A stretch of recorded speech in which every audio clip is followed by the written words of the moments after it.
Every country on Earth is in debt. United States now owes more money than at any point in its history. The European Union carries trillions in obligations. Japan owes enormous sums.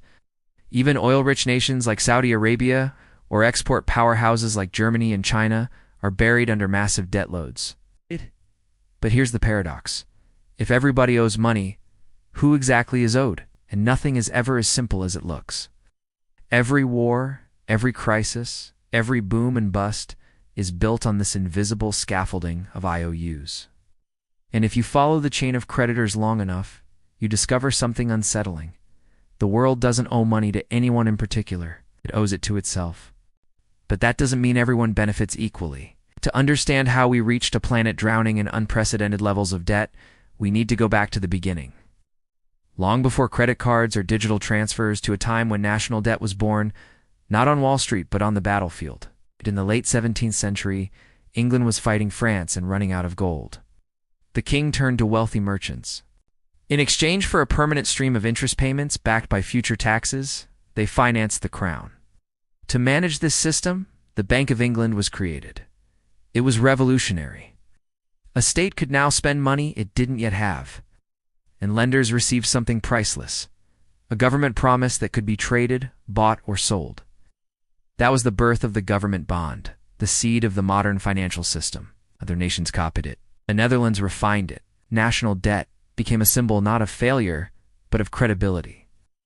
The ability to borrow became the ability to rule. Empires once conquered land to extract gold. The battlefield became the balance sheet. Fast forward to the modern era, and debt has become the world's most important export. Global borrowing grows at a staggering pace.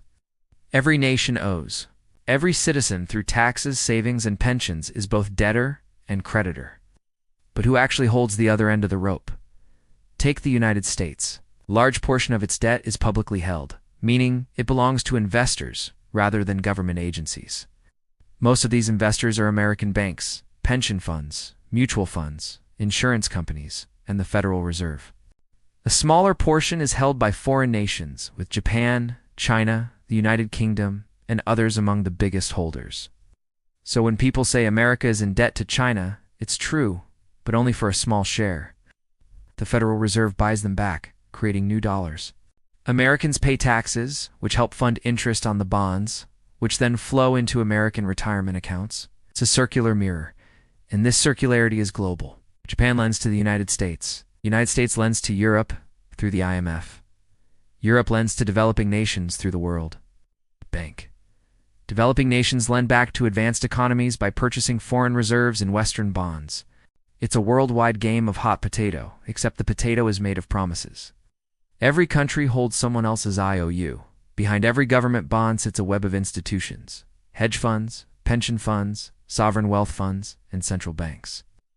These entities quietly decide which nations can borrow cheaply and which will pay a painful premium. When they lose confidence, currencies collapse, governments fall, and entire economies can be reshaped overnight.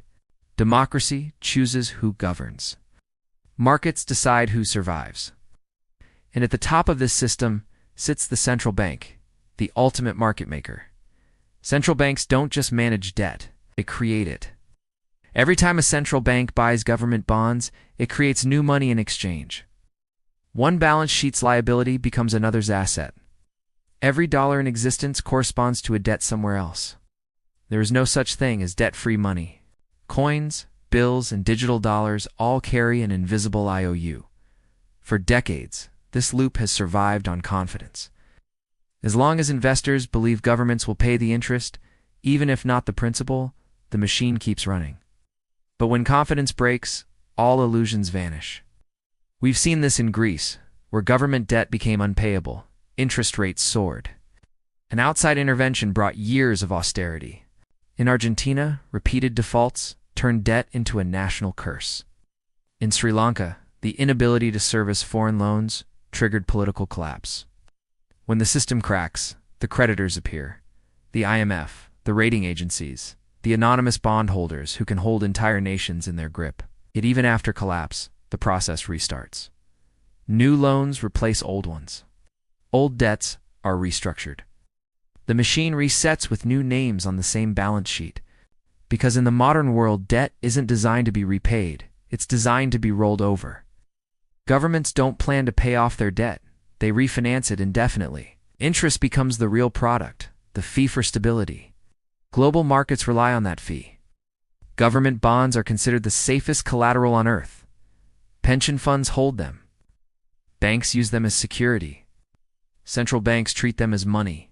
If a country like the United States tried to pay off all its debt, it would wipe out the world's most trusted financial instrument. Banks would lose their safest asset. The money supply would shrink. Deflation would spiral. The global economy would collapse. So instead, governments do the opposite. They keep issuing debt, not recklessly, rhythmically. Debt becomes the heartbeat of capitalism, pulsing through every pension, mortgage, and investment on the planet. That's why political promises to pay down the national debt are illusions. The real goal is not elimination, but sustainability. The system survives as long as confidence does. Because if belief fades, if trust collapses, interest rates surge. Markets freeze, and the economy built on rolling promises grinds to a halt. And here lies the final secret. Debt affects everyone, but not equally. Interest payments flow upward from workers and taxpayers to institutions and wealthy investors.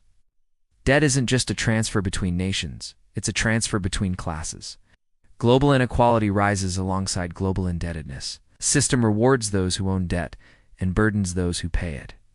At the top of this global pyramid, there is no single villain, not China, not Wall Street, not the IMF. It's all of them and us. The modern system has turned debt into money. Governments issue it, banks multiply it, investors trade it, citizens depend on it. The line between debtor and creditor has blurred almost completely. Debt once meant bondage. Today, it means balance. But if that balance tips, if confidence breaks, we'll remember what debt truly is, a promise that cannot be kept forever. If this gave you a new perspective, hit subscribe. History holds the answers, and I'll show you where to look.